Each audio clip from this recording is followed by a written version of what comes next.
Ma fiancée m'a dit, tu le regretteras si jamais tu me quittes. Après m'avoir manqué de respect une fois de plus, j'ai répondu, on verra bien. Puis je suis parti d'une manière qu'elle n'aurait jamais pu prévoir, et quand la réalité l'a frappée, elle a supplié pour une autre chance.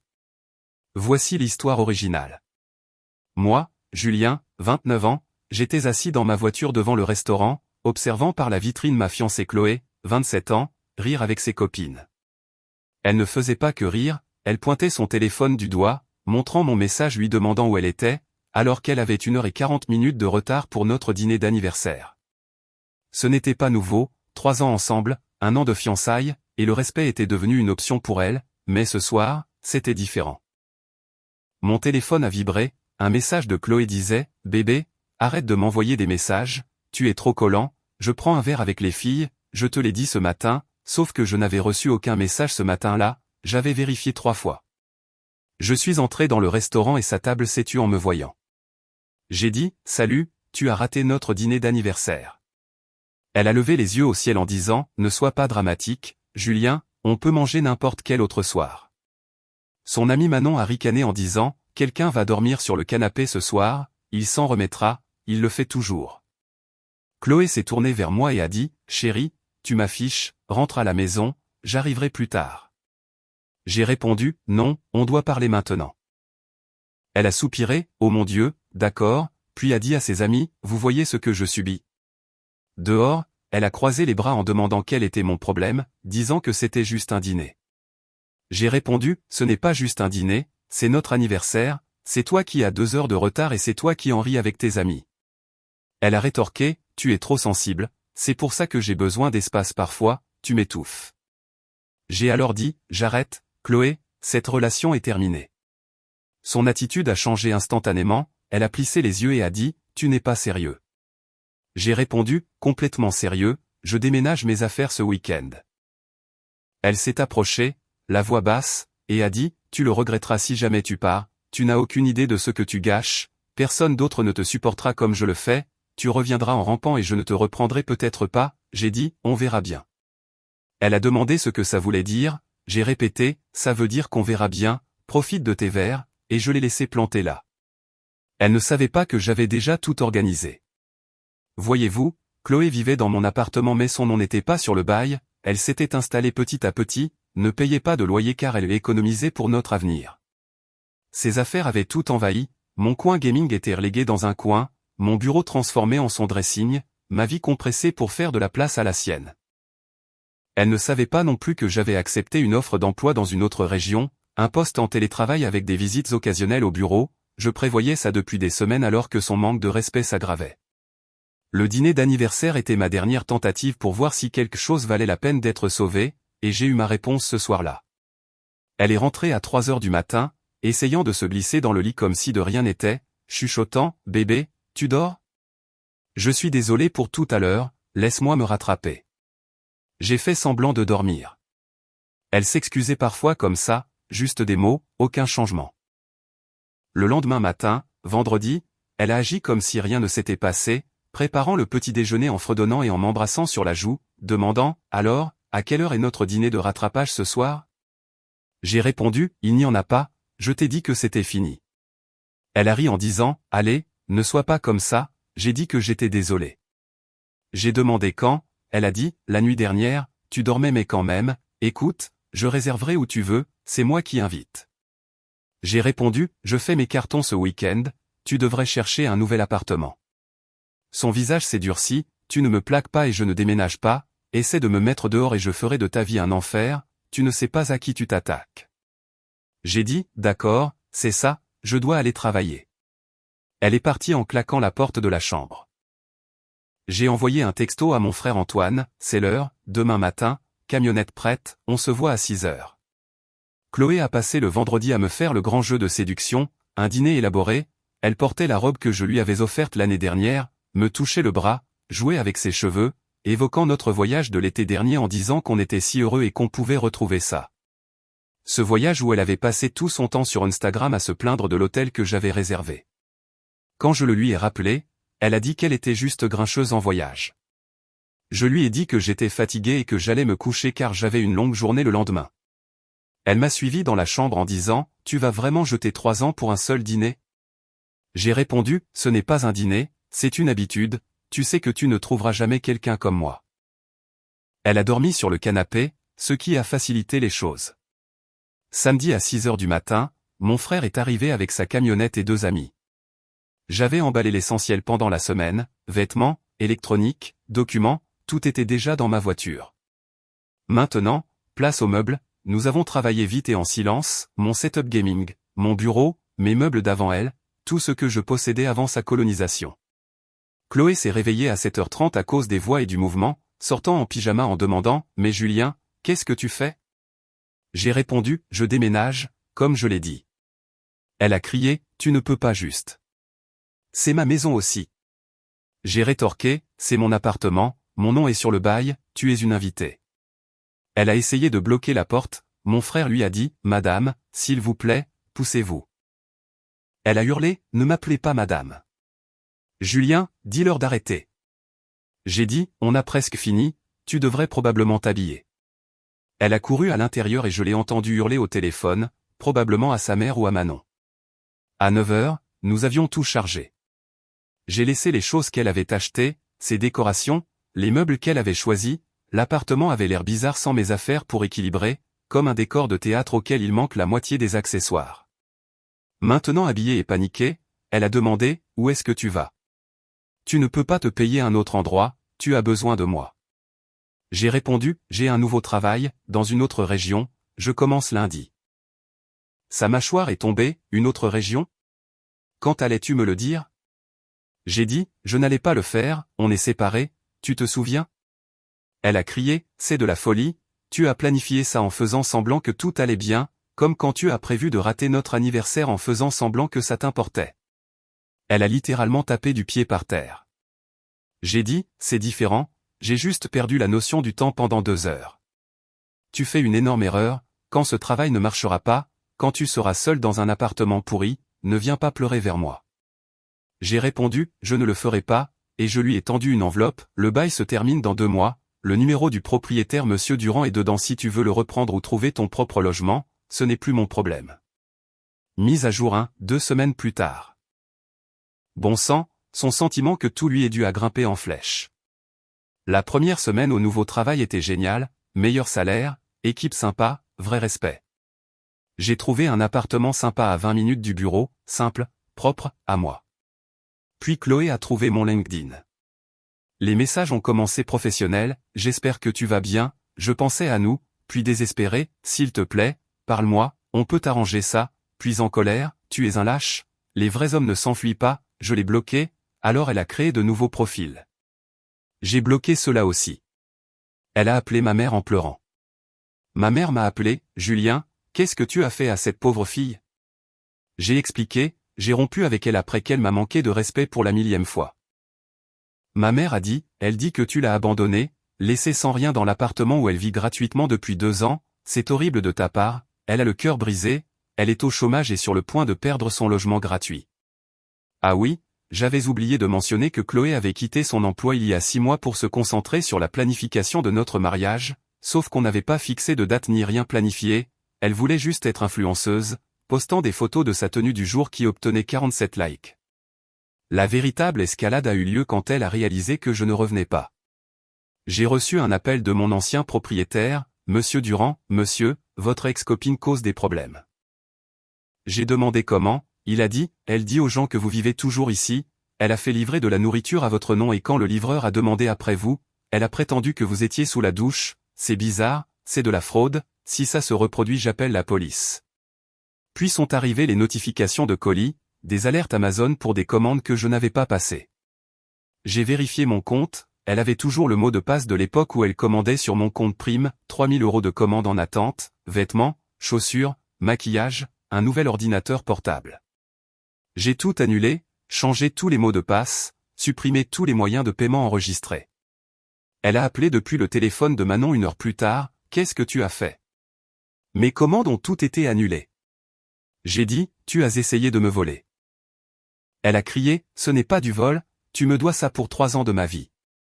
J'ai demandé, pourquoi ? Vivre sans payer de loyer ? Avoir quitté ton travail? M'avoir manqué de respect constamment?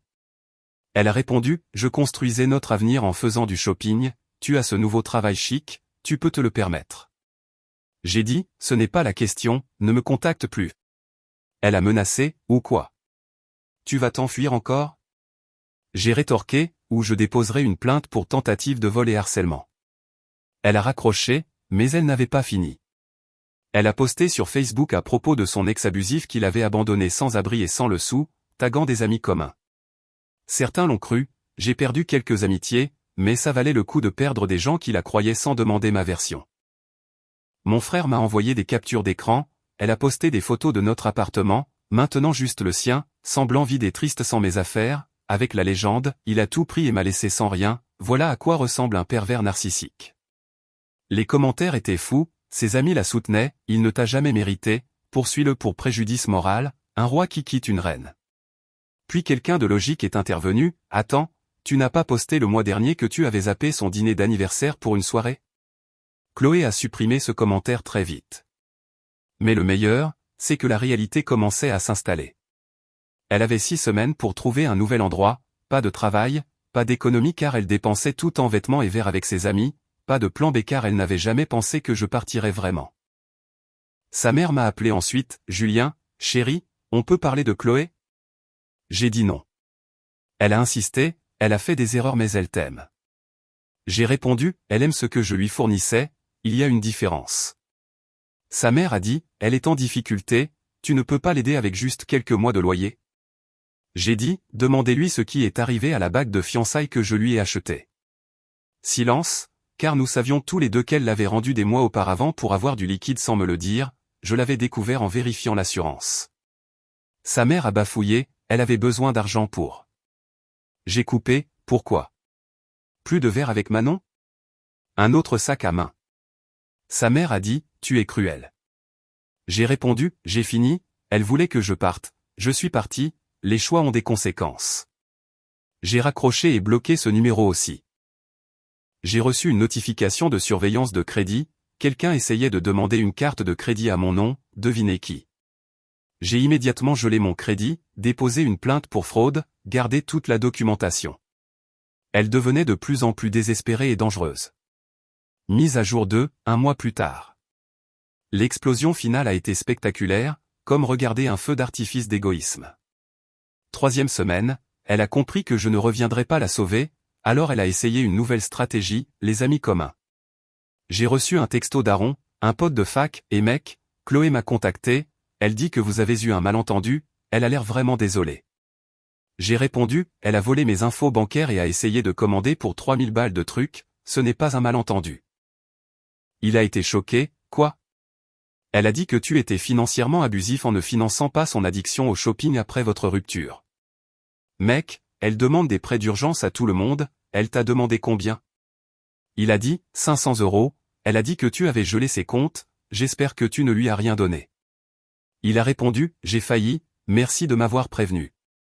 Elle a fait le tour de tout notre groupe d'amis avec des histoires tristes, des montants différents, des urgences différentes.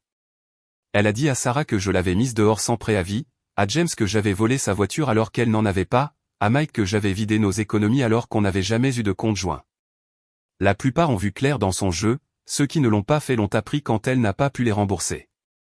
Puis est venu le vrai geste de désespoir, elle s'est pointée à mon nouveau travail. Oui, elle a conduit 6 heures pour me tendre une embuscade au bureau. La sécurité m'a appelé, Monsieur Julien, il y a une femme dans le hall qui prétend être votre femme, elle dit que c'est une urgence. Je suis descendu pour trouver Chloé en pleine performance, en larmes, tremblante, Julien, Dieu merci, j'étais si inquiète. J'ai dit à la sécurité, je ne connais pas cette femme. Elle a crié, quoi? Julien arrête de jouer, dis-leur qui je suis. J'ai dit, c'est mon ex-copine à qui je n'ai pas parlé depuis un mois, elle n'a aucune raison d'être ici. La sécurité lui a dit, Madame, vous devez partir. Elle a hurlé, c'est de la folie, Julien, j'ai fait toute cette route, on doit parler. J'ai répondu, vraiment pas, elle a essayé d'attraper mon bras, la sécurité s'est interposée. Elle a crié, tu ne peux pas te cacher derrière la sécurité éternellement, tu me dois une conversation. J'ai dit, je ne te dois rien, veuillez l'escorter dehors. Alors qu'il l'emmenait, elle a crié, tu vas regretter ça, je sais où tu travailles maintenant, ce n'est pas fini. Les RH m'ont pris à part après, j'ai expliqué la situation, montré la documentation de son harcèlement, ils ont pris ça au sérieux. Sa photo a été envoyée à tous les postes de sécurité, bannis de la propriété. Mais elle avait trouvé mon lieu de travail, ce qui signifiait qu'elle trouverait mon appartement tôt ou tard. Il était temps d'être proactif. J'ai demandé une ordonnance de protection, j'avais assez de preuves, la tentative de fraude à la carte bancaire, le harcèlement via plusieurs numéros, l'embuscade au travail, les messages menaçants.